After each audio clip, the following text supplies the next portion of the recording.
It's a bit of a scuffed setup, I'm not going to lie, but it was the only way I could think of doing this.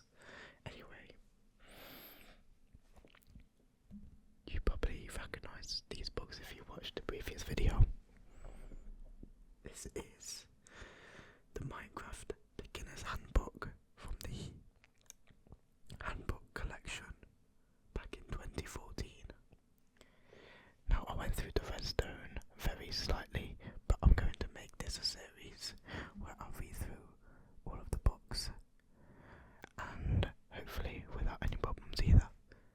I'm trying not to move too much because the mic arm is connected to this desk, and if I move anything, so just tap the desk. You can hear there's a bit of resonance from the microphone itself, like a little metal clang. Anyways, why don't we get started?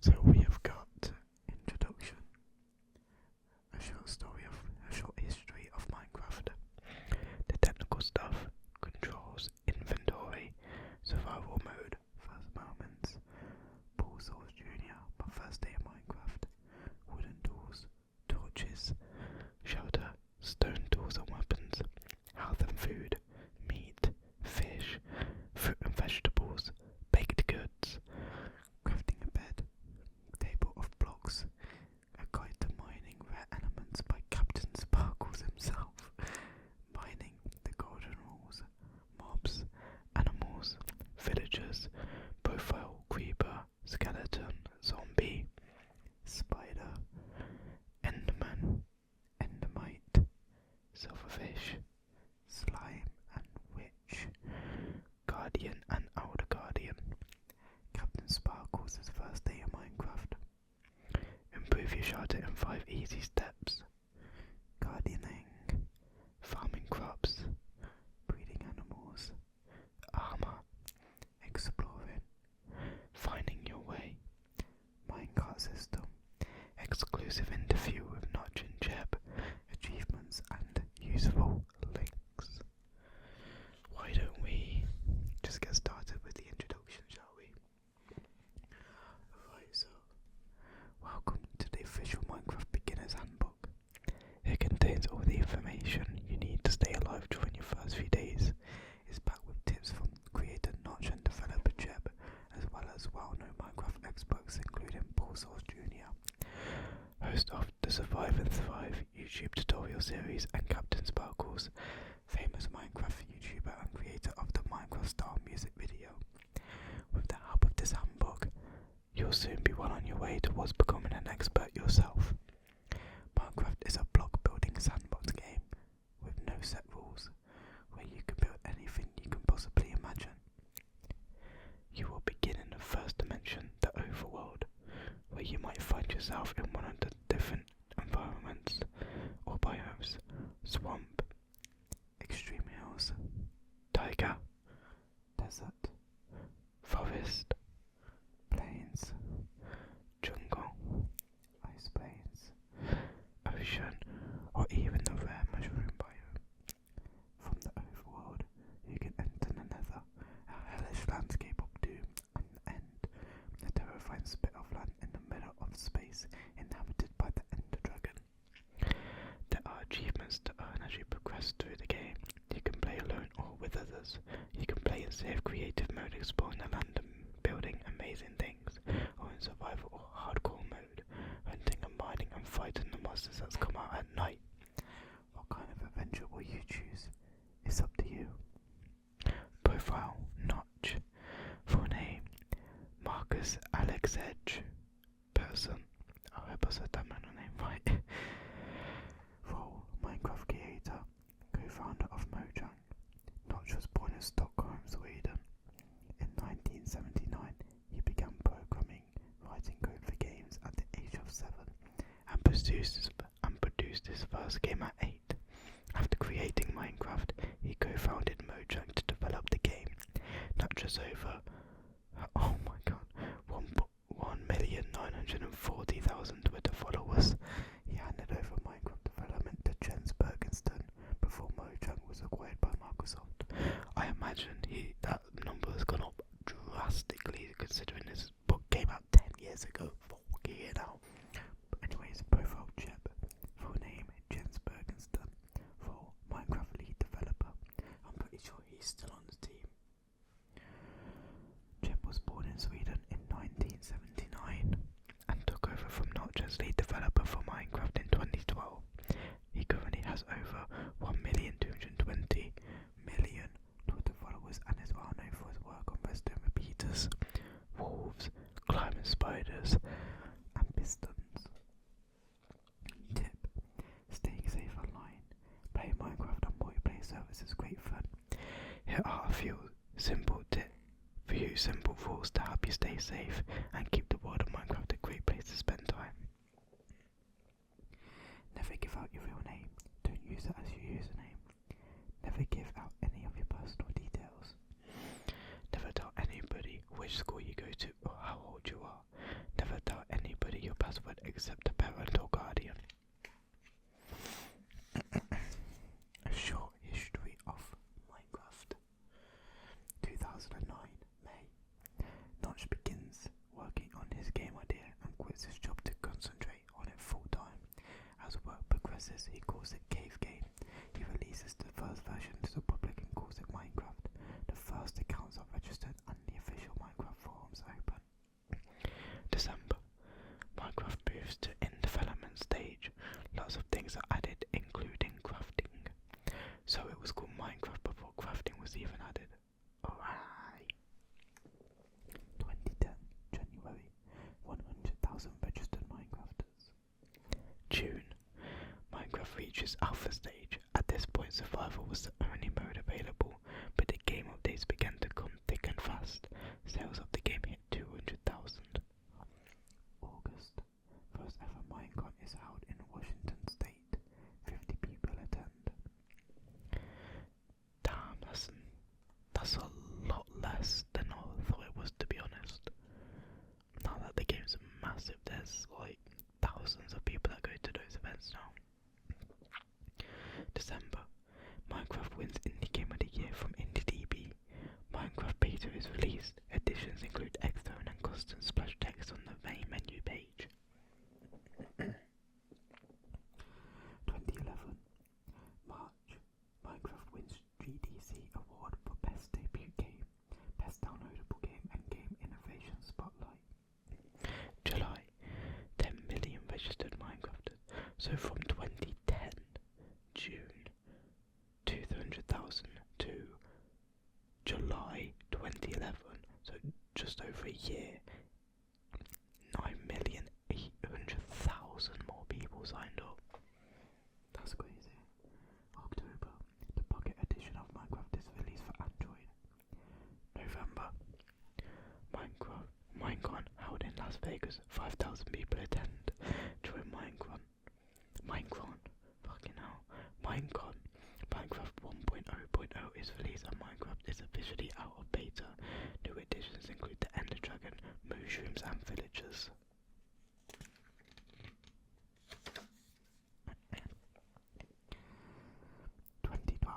March. Minecraft version 1.2.1 is released. New additions include the jungle biome, ocelots, cats and iron golems. May. Minecraft for Xbox 360 is released. It sells 400,000 copies in the first 24 hours. November. Minecon is held at Disneyland Paris. There were 6,500 attendees. December. Minecraft sells 453,000 copies of the game across all platforms on Christmas Eve alone. Holy! How much would that be? That's more than like, I want to say it's like 40 million or something. Jesus Christ. 2013, January. Minecraft sales reached 20 million on PC/Mac, Xbox 360 and mobile devices. March. Minecraft version 1.5 aka the Redstone update is released.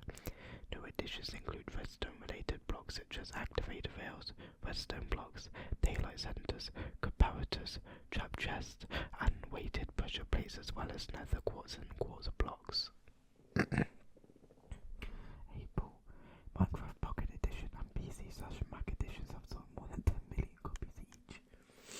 Holy. Imagine having a game as successful as Minecraft and you owned it. That is a flex and a half. October, Minecraft version 1.7.2. Oh, sorry, I missed July. Minecraft version 1.6, aka the horse update, is released.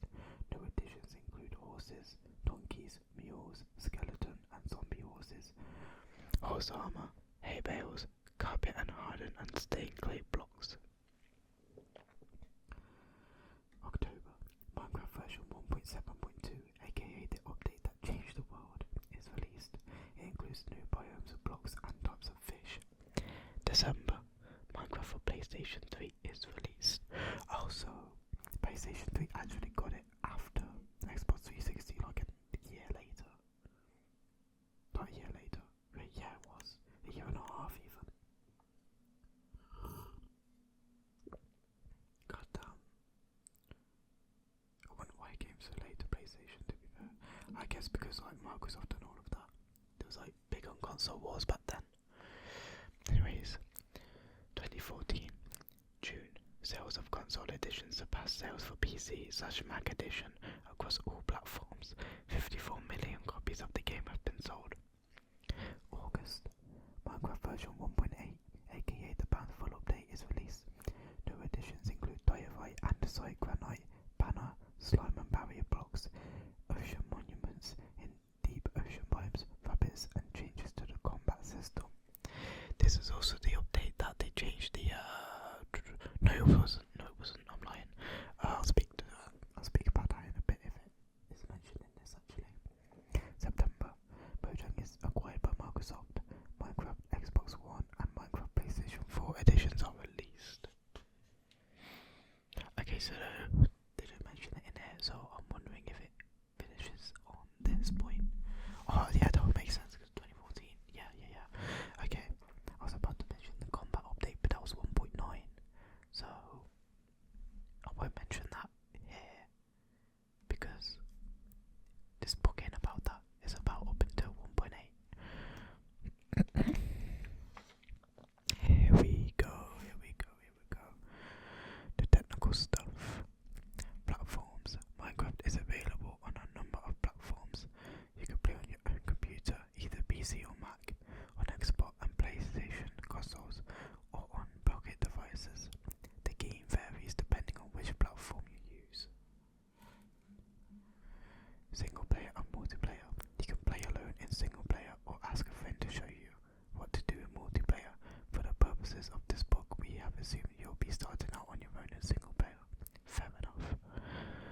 Creative, survival and hardcore modes. You'll be asked to choose one of the following modes. In creative mode, no monsters will attack you.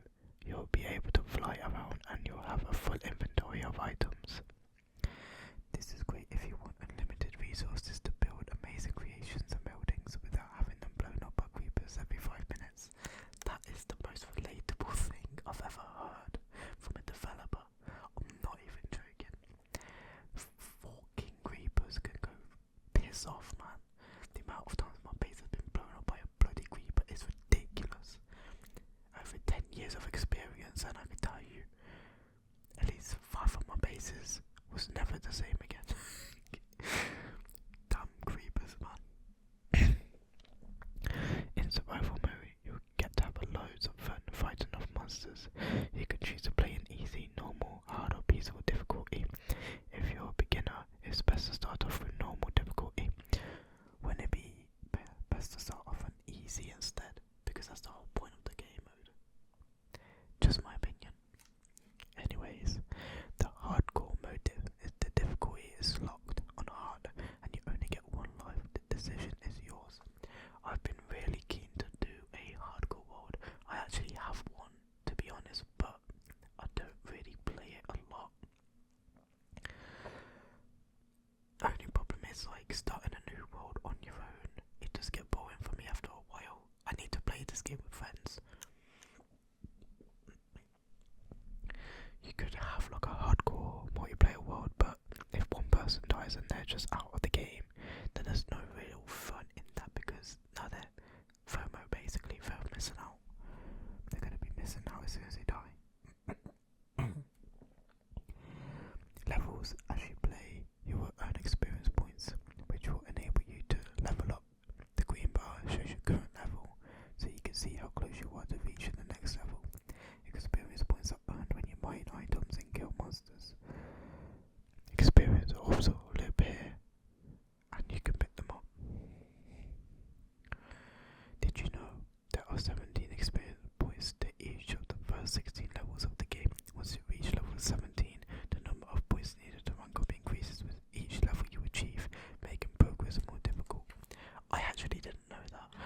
it just went up every level. I genuinely didn't know that. Just gonna move the microphone a bit so the left and right pan is a bit easier for me.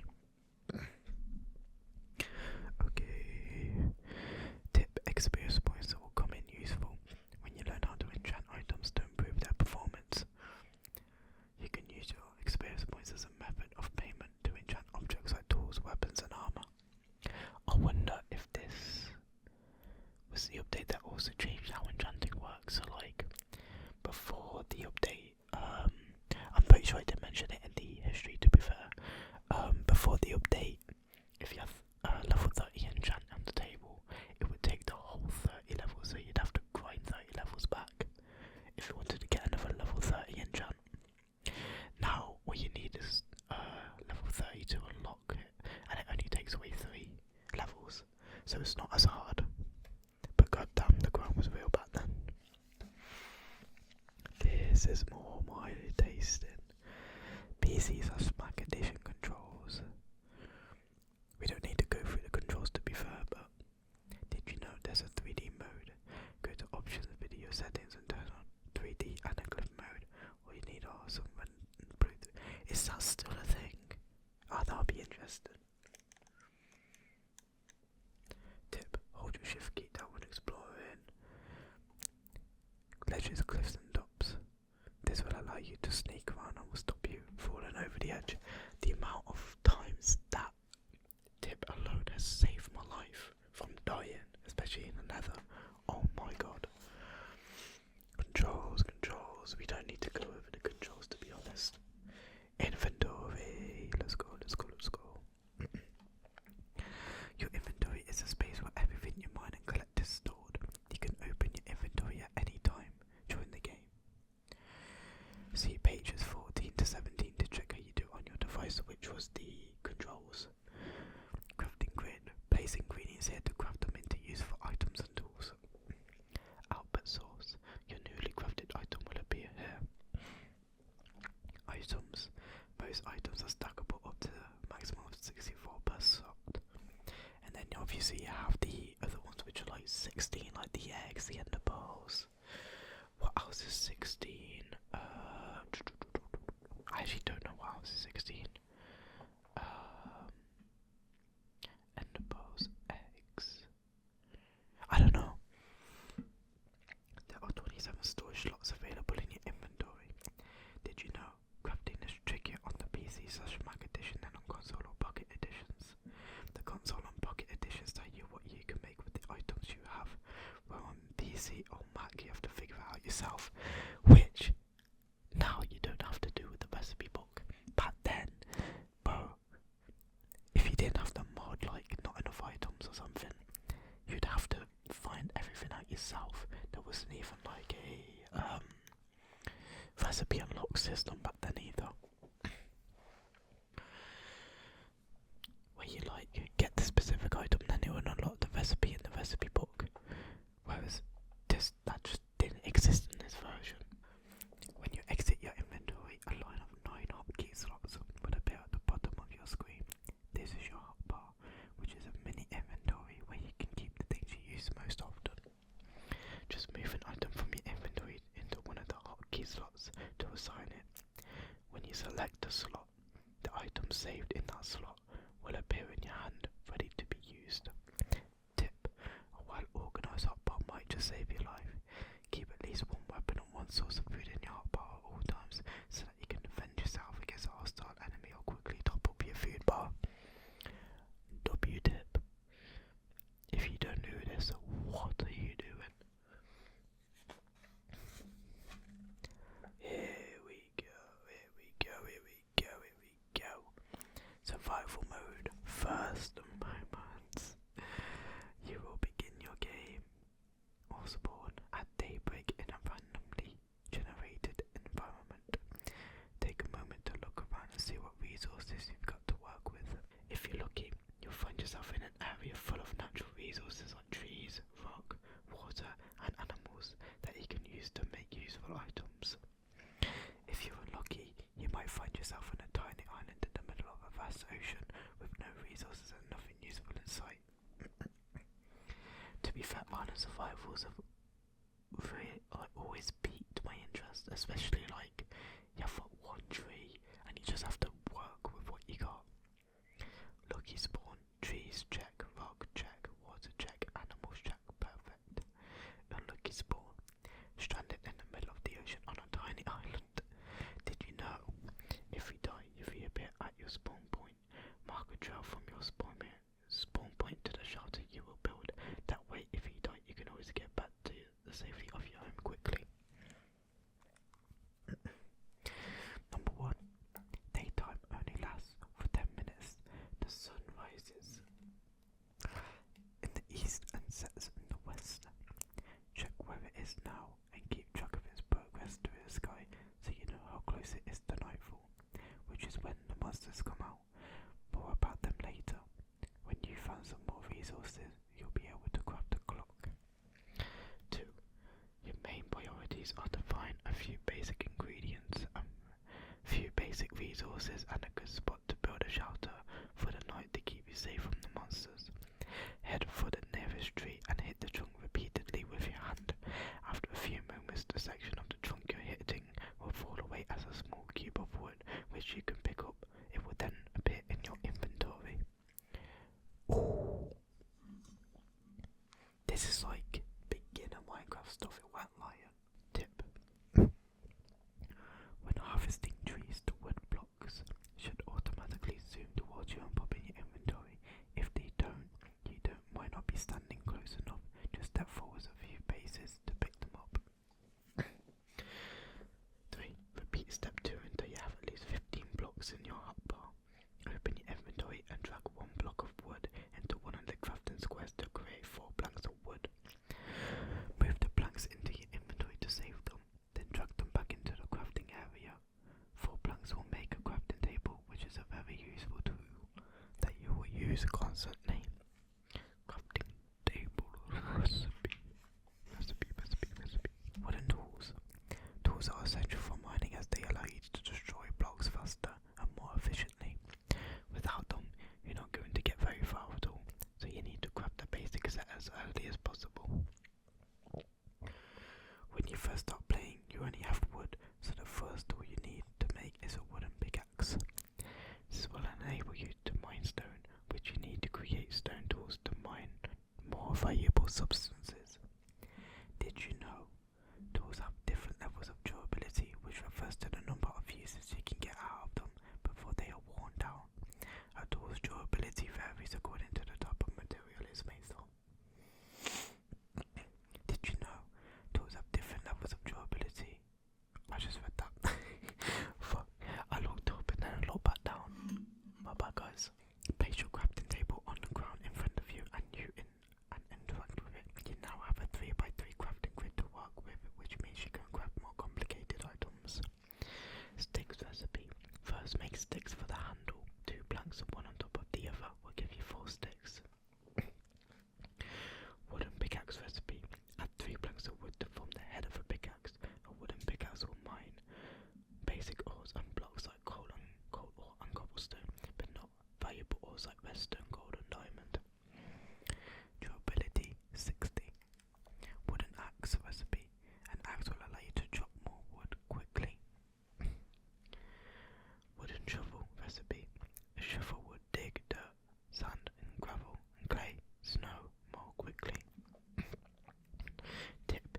You can repair worn down tools by combining 2 tools of the same type in the crafting grid.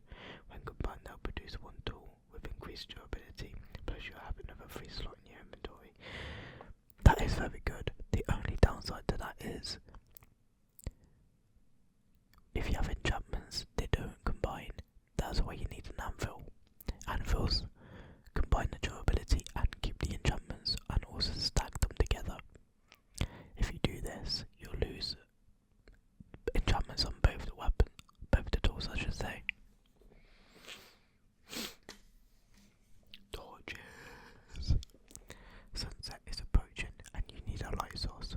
Fast, hostile monsters like spiders, creepers and zombies will spawn in dark areas, including your shelter. Scary stuff. 1. To make torches, you'll need wood and coal. Look for a rock face face and see if you can spot any coal ore. It looks like stone with black flecks and is commonly found in cliff faces as well as below ground. Damn, the old gold texture. Oh my god, I've just seen something as well. Okay.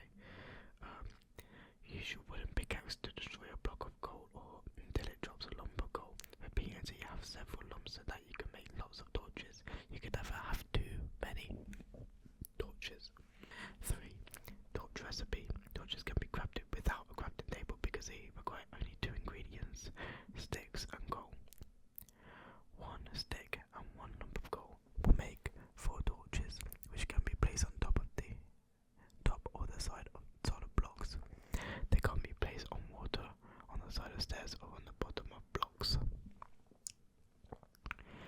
Jeb says, to make it easy to survive your first night, burn blocks of wood in the furnace to make charcoal. You can use this instead of coal to craft torches, which means you can go caving even if you haven't found coal. Furnace recipe. Arrange 8 blocks of cobblestone in your crafting grid to make a furnace. Jack-o'-lantern recipe. Torches can be crafted into jack-o'-lanterns by combining them with pumpkins. You can use torches to melt snow and ice to create a safe path. Did you know you might be able to find torches in strongholds, abandoned mine shafts and NPC, non-player character villages? Alright, going to read this last page and we're going to call it a day because I won't lie, I'm recording this straight after the comeback video and it is almost 1 o'clock in the morning and I've got work tomorrow. So I'm gonna finish this part up now and maybe I'll combine 2 videos together. If not, I'll just upload this as a video and then release like a part 2 after, because I won't lie, I've still got another 2/3 of the book to go through. And it's already been 30 minutes, so overall it's probably going to be about 1:30 to get through the whole book. Shelter. Time to make a shelter to keep you safe from monsters during the night. Don't forget to bring your crafting table with you because you're going to need it once you're inside. 1. Find a suitable spot in a rock face. You could use the area where you've been mining gold as a starting point, then dig further in. You'll need plenty of space inside for your crafting table and various other items, as well as extra space to move around. Use the rock you mine to build a wall between you and the outside world. Dig an L-shaped space in the rock so you can hide around the corner, in case a skeleton decides to shoot at you through a window. Notch says, your first day shelter doesn't have to be pretty. You can work on it the next day, just make sure you have a place you can hide from all the creepy crawlies. Leave 1 block open so you can spot monsters and see when the daylight comes. W-mans. 3. I'll tell you what actually, before I move on. Cave bases have always appealed to me no matter what anyway. So, even if they say like, oh, worry about you building your base outside later on, I always end up building in a cave anyway because a cave bases just always appealed to me as well. Just using your environment has always stuck out to me, I don't know why. 3. Place a torch on each wall inside of your shelter. Having a light source will ensure no hostile mobs spawn inside your shelter. Monsters can spawn anywhere that is dark though. They changed that in the cave update. It has to be light level 0 now for them to spawn. But bloody hell, the amount that spawns in the caves is ridiculous. Chest recipe. Your inventory slots will eventually fill up, so make a chest to store excess items. Did you know a single chest can store up to 27 stacks of items/blocks? Placing 2 chests next to each other will give you a double chest with 54 storage slots. Place the chest in your shelter. You can use it to store valuable items that you want to keep safe or items that you aren't using right now. Now, I think we can end it there for today. This will be the page that we'll go through next, stone tools and weapons. Page 30 is where we have finished off. But that was quite an enjoyable read to compare what Minecraft was back then, 10 years ago, to what it is now. This is going to be an amazing series and I hope you guys are ready for it because I'm just as excited as you are to go back and read all of these books. I'm sorry about like the damage on these books as well. Like, as a kid, I didn't really care that much about this type of stuff, but it is what it is now. The book is still in